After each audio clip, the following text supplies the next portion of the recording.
Toshkent shahari markazidan Kamolon masjidiga yaqin joyda 209 kvartirali hovli joy sotiladi. 587 metr kvadrat yashash joyi. Mana kameralar o'rnatilgan. Masjidga yaqin joy, masjidga 2 minutda mashinada yetar ekansiz. Qani ketdik, uyga obzor qilib chiqamiz.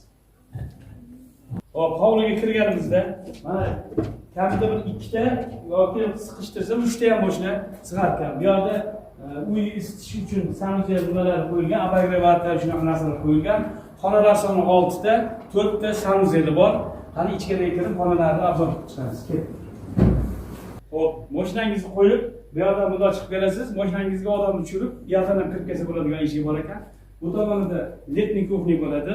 Hovlisi ham shinamgina, mana bu yerga chiroyli qilib zeleni zona qilib qo'yish ham mumkin ekan. Endi ichkariga kiramiz. Hop, ichkariga kirganimizda kiraverishda mana hol joylashtirilgan, mana televizor ko'rib, o'tirib, bemalol choy ichib o'tiradigan joy. Endi bu yog'i zal. Zalni ko'ramiz birinchi. Restoranlarni qarang, chiroyli qilib nima qilib qo'yilgan. Zalda har qancha mehmoningizni kutishingiz mumkin. Endi mehmonxonadan bu tomonga yuramiz. Kiraverishda bu yoqda bitta sanuzeli bor ekan. Yana bu yoqda spalni yoqda yana bitta sanuzel bor.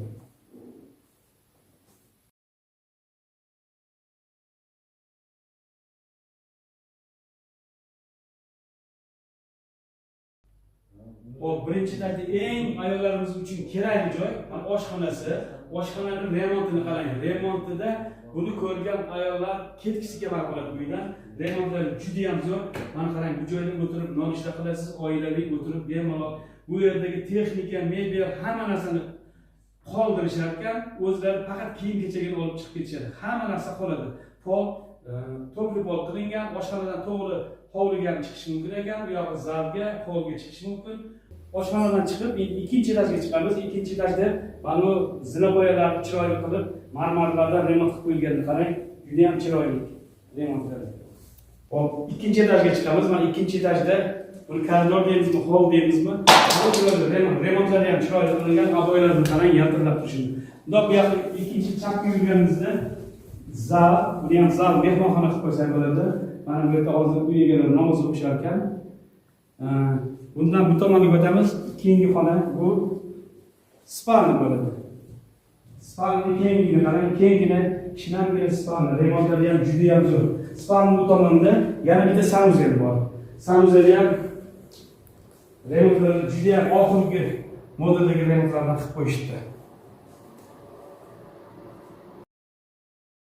Hop, endi bu yoqda spalnidan chiqdik. Endi yana shu koridordan yurib, bu tomonni detskiy xona qilib qo'ysangiz bo'ladi, bolalar uchun xona.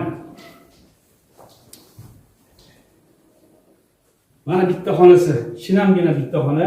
Bu birinchi xona, buni ham bolalar xonasi qilib qo'ysangiz bo'ladi. Bolalaringizga dars qilishga hammasini qulay qilib sharoit qilib olinsa bo'lar ekan. Hop, bunisi ikkinchi xona, bolalar xonasi. Buni ham bolalar uchun xona qilib qo'yilgan. Endi bundan chiqib, bu yerga yana bitta alohida sanuzel.